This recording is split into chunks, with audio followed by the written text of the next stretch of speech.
Il est dit dans le livre d'Hébreux que c'est le supérieur qui bénit l'inférieur. Amen. Ça signifie quoi? Ton mari, quand tu vis avec, tu es en train de voir, ah mon chouchou, mon mari, mon trésor, mon charmant. Je ne sais pas comment tu l'appelles, mais moi je l'appelle mon héros. Amen. Mais ton amen, c'est très calme. Amen. Amen. Cet homme-là, quand il va consulter le féticheur, quand il va visiter les marabouts, quand il va faire n'importe quelle alliance à l'extérieur, cette alliance va t'engager automatiquement. Amen. Pourquoi? Parce que tu es sous.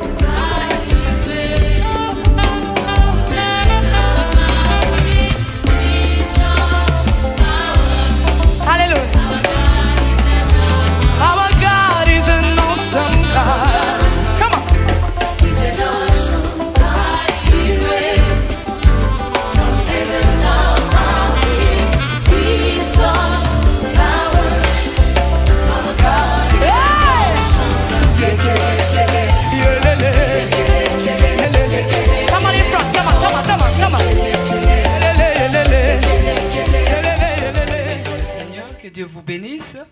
Bienvenue encore à notre émission Femmes pleines de gloire.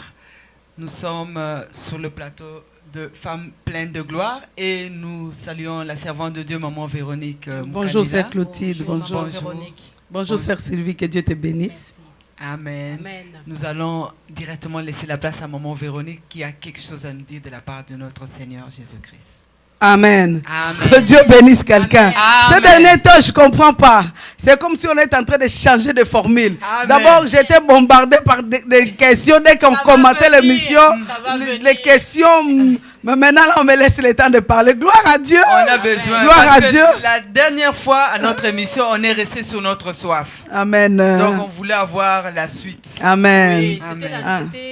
on peut refaire un petit résumé pour nos Oui, chers c'est amis ça. à l'autre. Donc, c'était concernant pourquoi moi, pourquoi ça doit nous toucher, nous spécialement. Est-ce que Dieu est injuste ou est-ce qu'il y a des gens qui sont sélectionnés, Maman Véro? C'est ça. C'est là que On Maman va pas Véro... revenir sur ça, mais on a l'impression qu'il y a une sorte d'injustice. Il y a des gens qui sont païens, vraiment, quand on dit païens à outrance, mais qui ont des mariages, qui vivent un peu longtemps. C'est que je ne comprends pas cette question-là. Un mariage païen. Est-ce que... Là où il y a un mariage païen, on peut parler de l'amour. Parce que moi, je veux qu'en tant qu'enfant de Dieu, nous puissions comprendre d'abord le sens des choses de Dieu. Là où il y a un mariage païen ne peut pas être heureux. Il y a des choses artificielles. Il y a des choses qui sont mécaniques. Il y a des choses qui sont arrangées. Bien aimé, l'amour, c'est seulement dans la parole de Dieu. Et l'amour, c'est Dieu. Amen. Ça dit qu'un mariage païen, on ne peut pas parler, qu'importe le temps où le mariage prendra, on ne peut pas parler du vrai amour. On ne peut pas parler du vrai amour. Le mariage, c'est dans le Seigneur. Le mariage, c'est là où l'homme et la femme sont unis, dont le trait d'union est Jésus. Amen. Ces deux personnes ont la compréhension de la volonté de Dieu en ce qui concerne le mariage. Amen. Ce n'est pas le fait de vivre longtemps. Moi, j'ai vu au pays chez nous, les mamans mourir à un âge très, très avancé, les papas mourir à un âge très, très avancé, mais mariés. Mais rentre là-dedans, qu'est-ce que tu vas voir? Rentre là-dedans. Que la maman là ouvre la bouche. Une maman qui ne parle pas, qui voit son mari venir. Il parle, papa, je fais quoi? Papa, va dans la salle de bain, va te laver. J'ai déjà mis de l'eau. Pendant que le papa se lave, elle dresse la table. Elle fait tout. Elle a des enfants. Mais la maman là, quand elle ouvre la bouche pour parler de ses peines, tu vas pleurer. Ce n'est pas ça le mariage. Le mariage, c'est la parole de Dieu. Amen. La volonté de Dieu doit être comprise. Amen, amen, c'est pourquoi... C'est pourquoi je voulais d'abord souligner que le mariage est très important. Parce que nous parlons de femmes. Je voulais parler à une femme. Vraiment une femme qui est fidèle à cette émission. Une femme, même pour toi, c'est la première fois de nous entendre. J'aimerais que je te parle. Laisse-moi te parler encore aujourd'hui. Laisse-moi te parler en ce qui concerne le mariage. Toi, femme, les démarches que Dieu a fait pour que tu puisses te marier. Regarde seulement les démarches de Dieu. Avant que toi, tu existes, Dieu a réalisé que tout ce qu'il avait fait était bien, était bon. Mais il fait l'homme, il regarde, il médite, il dit non, cet homme, il lui faut quelqu'un. Et Dieu fait les démarches, bien aimé, pour que tu sois raffiné.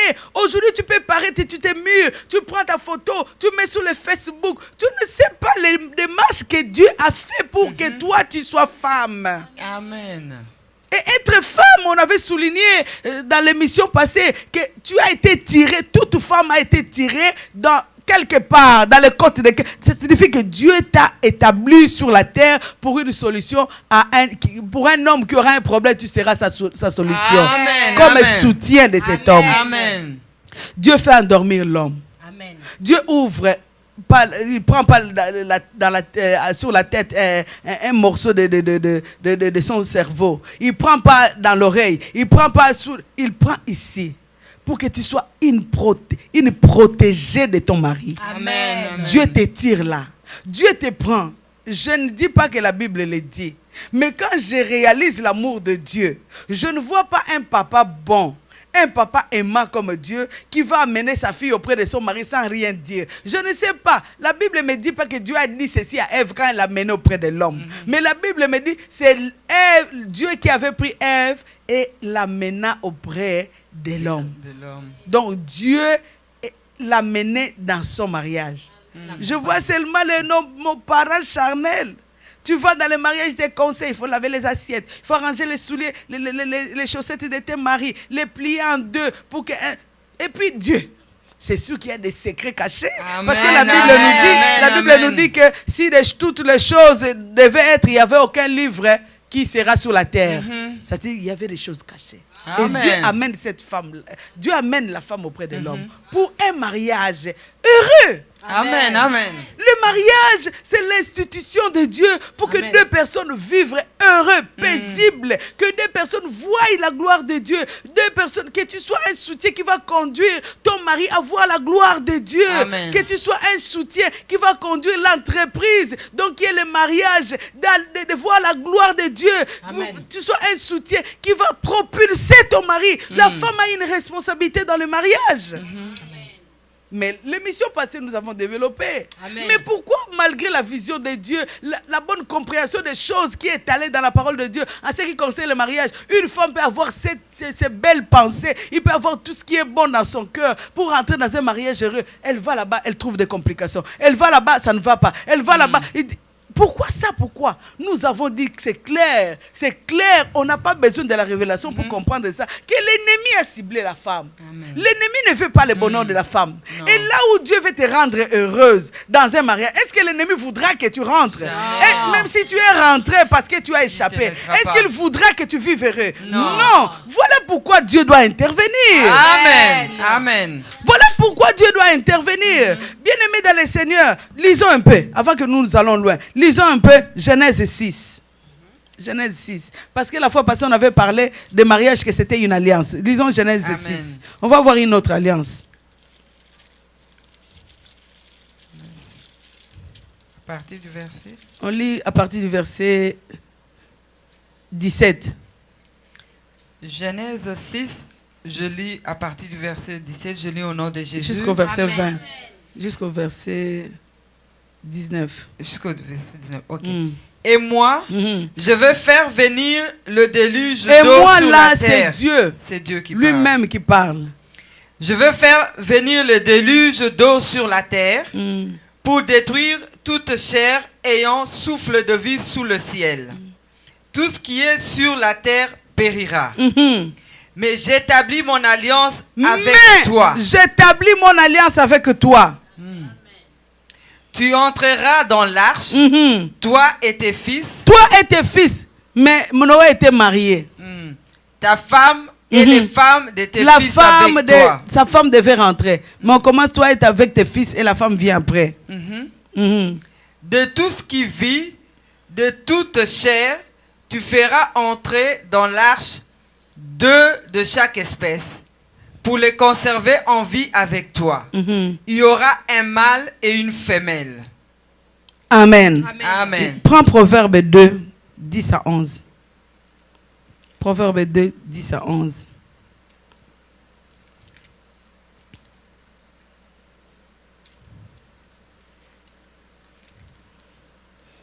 Proverbe 2, 10 à 11. Proverbe 2, verset 10 à 11. Je lis au nom de Jésus. Amen. Car la sagesse viendra dans ton cœur. La sagesse viendra. 1. Et la connaissance La fera connaissance. les délices de ton âme. La sagesse, la connaissance, oui. La réflexion veillera sur toi. La sagesse, la connaissance, la réflexion. L'intelligence te gardera L'intelligence. pour te délivrer de la vie du mal, Mhm. de l'homme qui tient des discours pervers. Amen. Amen. Bien aimé, parce que j'ai parlé du mariage. Mais avant qu'on se marie, on doit être célibataire pour se marier. Je voulais m'adresser à une femme qui est célibataire. Bien aimé, il faut que la sagesse, il faut que l'intelligence, il faut que la réflexion, il faut que toutes ces choses, la connaissance de la parole, la connaissance de la volonté de Dieu, puissent marcher ensemble, puissent collaborer ensemble, puissent se mettre ensemble. Pourquoi? Pour te préserver, pour te délivrer d'un menteur. Amen. Je voulais dire cela pourquoi? Parce que le mariage, ce n'est pas comme un autobus où on peut prendre ici à Rosemont et on a l'idée d'aller jusqu'à Montréal Nord. Mais on arrive à un endroit, tu changes d'idée. Ah, j'ai oublié, je devais acheter quelque chose. Je descends. Et tu achètes la chose, tu prends un autre autobus, ah, je n'ai pas de sacs de farine. Je descends.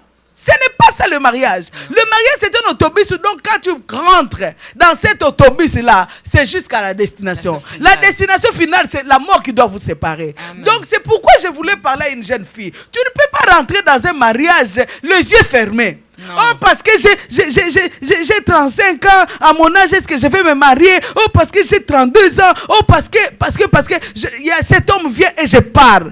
Maman, tu peux rentrer les yeux fermés, ça se peut que tu rentres. Mais quand tu vas rentrer les yeux fermés, tu ne vivras pas les yeux fermés. Parce que les choses que tu vas trouver dans le mariage, ça va t'obliger d'ouvrir les yeux. Les choses que tu trouveras, ça va t'obliger de parler. C'est pourquoi tu vas voir, il y a certaines femmes douces, calmes, avant qu'ils se marient. Mais quand elles rentrent dans le mariage, elles commencent à injurier. Mais toi, ma fille, tu n'étais pas comme ça. Mais les choses que je suis allée trouver, ça m'a obligé de parler. Pourquoi tu es obligé de parler? Parce que tu étais rentré les yeux fermés.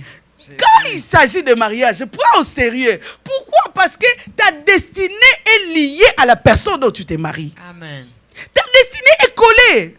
Tu pouvais marcher sur le trône, mais quand tu rentres dans le mariage avec une personne, une mauvaise personne qu'il ne fallait pas, tu vas marcher à pied comme un esclave. Alors que tu étais supposé dans le plan de Dieu d'être sur le trône, d'être une femme qui dirige, qui influence le monde. Mais parce que tu es rentré dans une mauvaise adresse, tu vas marcher comme un esclave. Donc ta destinée sera mise à l'envers. Pourquoi? À cause du mariage. Pourquoi tout ça? Parce que l'ennemi cible ce qui est bon pour nous les enfants de Dieu. C'est là où il cible pour aller détruire. Voilà pourquoi nous avons besoin de l'intervention de Dieu. Avant et dans le mariage. Amen. Amen. Avant et dans le mariage. Amen. Parce que s'il t'échappe et que tu rentres dans un bon endroit, il va te poursuivre là-bas. Ce n'est pas que parce que tu n'es pas marié, c'est là où tu vas t'engager à l'église, prier, et que quand tu vas rentrer, c'est fini. N'a pas lieu, je suis marié. Non. Là-dedans, tu dois être toujours la femme de prière. Et comprendre clairement que l'ennemi ne veut pas de toi. Amen. On a parlé des livres de Genèse. Écoute-moi cette histoire. Dieu vient et fait l'alliance avec Noé. Il commence à dicter à Noé les obligations qu'il avait par rapport à cette alliance. Les promesses que lui-même Dieu s'engage à donner à Noé par rapport à cette alliance. Je vais t'assurer la protection. Toi et tes enfants et ta famille et tout. Les délices vont survenir. Mais toi, tu seras en sécurité. Il te dit les bienfaits. Il te donne, il fait ça, il fait ça. Mais c'est que je ne comprends pas dans cette alliance. Hein.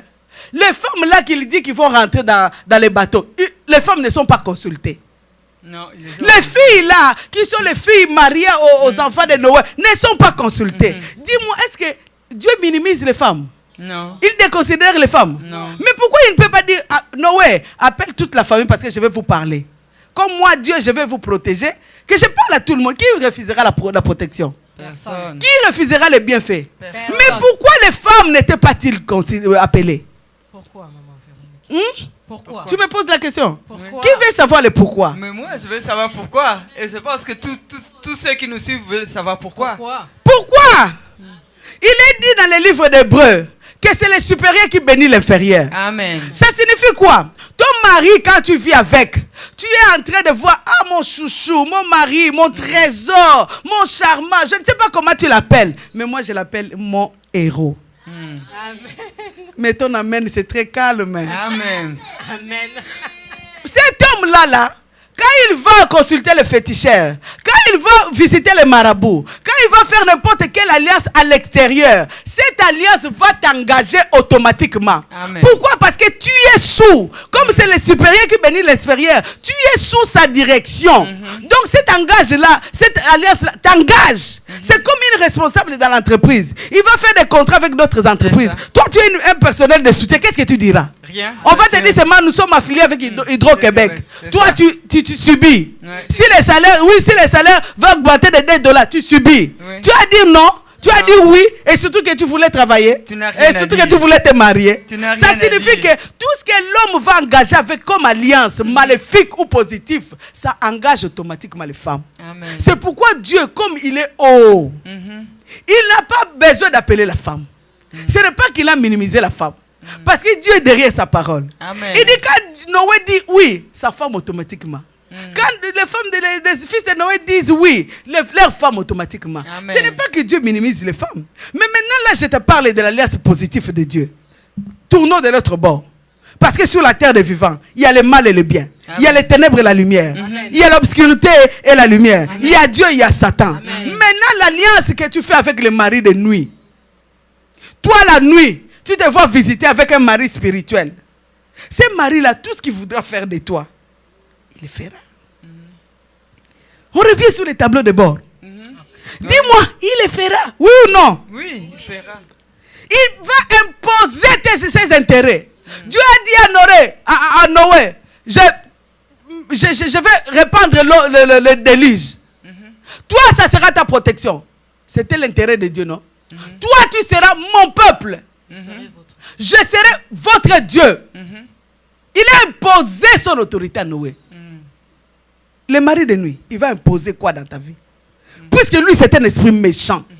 Les mamans, lèvons-nous ayons la révélation. Amen, amen. Hein? Lèvons-nous ayons la révélation. Toi seulement quand tu dors la nuit, tu vois il y a quelqu'un qui te montre la direction. Viens, c'est le chemin. Viens. Cette personne-là, est-ce que c'est Dieu? Non. Parce que si Dieu te conduit les jours comme ça, tu verras les bienfaits de Dieu. Amen, amen. Si c'était Dieu qui t'a conduit la nuit, qui t'a montré la direction. Je me rappelle encore un moment où on avait une promesse de Dieu qu'on va avoir une maison au Canada. Mais la promesse de Dieu était là. Par rapport au salaire, on ne pouvait pas avoir cette maison.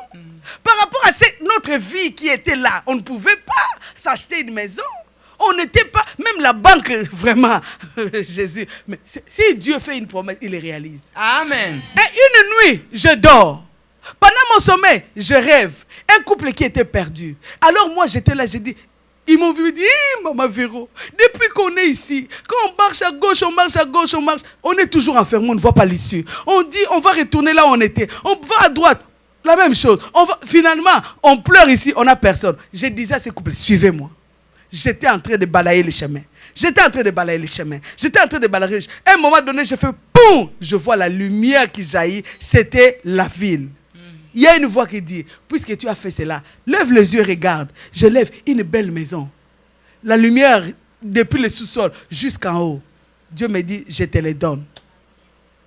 Le matin, j'ai dit, chérie, la maison que Dieu a promis, c'est le temps. C'est le temps. Mon mari me dit, puisque c'est Dieu qui a dit, on prie. On commence à marcher pour chercher cette maison. Et on a trouvé cette maison. C'est un long témoignage, si je vous témoigne. On a trouvé la façon dont j'ai vu la nuit. Et Dieu a pourvu dans tout. Amen. Il n'a pas utilisé nos finances. Dieu existe. Amen. Et toute la nuit, il y a un homme qui te conduit. Le chemin est là, le chemin est là, le chemin. Le matin, ta vie toujours médiocre. Ton mariage toujours médiocre. Les choses que tu avais en rêve par rapport à ton mariage. Parce qu'avant que tu te maries, c'est sûr que tu avais. Moi, quand je vais me marier, quand je vais faire la nourriture pour mon mari, quand il va venir, je lui fais des bisous. Tu as un mari qui vient, tu fais des bisous. Ah, toi aussi. Tu m'exagères. Tu exagères avec tes bisous. Oh. Ah, chérie, ok. Tu es fâché. Mais c'est quoi? Tu es tout le temps derrière. Donc, tes rêves enterrés. Mais la nuit, on te montre les chemins. Bien-aimé, c'est clair et net. C'est clair et net qu'il y a quelqu'un derrière. C'est clair et net que ton mariage est manipulé par des esprits de ténèbres. C'est clair et net que ton foyer est contrôlé par des agents sataniques. C'est clair et net qu'il y a une présence d'un mari spirituel qui a un objectif de détruire ton mariage. Dieu moi. Tu vas te maquiller et venir à l'église dire, elle s'habille pas bien. Ses couleurs, regarde son chapeau. Toi, tu as le temps de dire ça, même toi qui me suis. Vraiment, tu as le temps de critiquer? Non. Tu as le temps? Non. Oh, bien-aimé, les jours où je vais prier que je revienne, Daniel, hein, voir tes rêves, rentrer dans tes rêves, voir ce que tu as rêvé, ce que tu as oublié. Je pense que tu fermeras ta bouche. Voilà pourquoi je suis venu inciter les femmes, réveiller les femmes, réveiller les femmes célibataires. Il y a un ennemi qui a géré. Cet ennemi qui a géré, il sponsorise tout. Il met tout en place pour que la femme ne puisse pas voir la gloire de Dieu. Femme, je te dis, tu n'es pas un fruit d'hasard. Tu es venu du ciel. Et Dieu a payé un grand prix. Il a donné sa vie. Il a coulé son sang pour que tu sois bien, pour que tu te maries, pour que ton mariage soit bien. Tu n'as pas à vivre ce que tu vis là. Oh, tu n'as pas besoin de la révélation. Actuellement, que cette émission rentre, que la parole que nous sommes en train de parler maintenant rentre dans ton cœur et te pousse à chercher Dieu. Te pousse à chercher Dieu. C'est le temps où nous devons récupérer nos possessions. Ton mariage est magané. Le cœur de ton mari est envoûté par une autre femme. Non, c'est un bel homme. Non, c'est l'homme qu'il faut pour toi. Toi, lève-toi dans la prière pour menacer l'ennemi juré. La Bible dit, les ténèbres ne régneront pas pour toujours. Non, il faut que tes larmes soient séchées. Que tu rentres dans ton héritage. Oh, le mari de nuit vient, il ferme même la maternité. Il vient, il amène les infections. Il vient, il enlève le cœur de ton mari sur toi. Cet homme-là qui pleurait pour t'avoir, depuis qu'il t'a marié, bien-aimé, il est temps. Il est temps que l'église de Dieu se réveille, que les femmes se réveillent, que les femmes quittent la médiocrité, qui est les critiques, les paroles inutiles, les désordres. C'est l'ennemi qui a géré, qui utilise les langues des femmes dans des futilités. Sortons, c'est la médiocrité. Cherchons à vivre la gloire de Dieu. Amen. Amen. Que Dieu vous bénisse. Amen. Que Dieu vous bénisse. Amen. Que Dieu vous bénisse. Amen. Tu as compris que tu dois t'élever. Amen. Que Dieu vous bénisse. Amen. Merci, maman Véronique. Merci, maman Véronique. Merci. Pour les stratégies, pour les outils, pour les flèches pour lesquelles vous nous équipez, vous équipez les femmes pleines de gloire qui nous suivent, pour les stratégies pour détruire le monde des ténèbres. Merci, maman Véronique. Merci. Que Dieu soit béni. Merci. C'est déjà tout pour notre émission. Donc, nous nous retrouvons samedi prochain à la même heure à notre émission Femmes pleines de gloire. N'oubliez pas, vos questions sont toujours les bienvenues et c'est toujours au même numéro dans le 514-677-2893 ou le 514-653-6297. Si vous avez des questions, n'oubliez pas, sur Facebook. Exactement. Vous pouvez faire vos commentaires sur YouTube, vos impressions, même si c'est négatif, même si c'est quel que soit les commentaires. On prend tous les commentaires, toutes les observations et tous les critiques aussi. Que Dieu vous bénisse. À samedi prochain. Amen. Amen.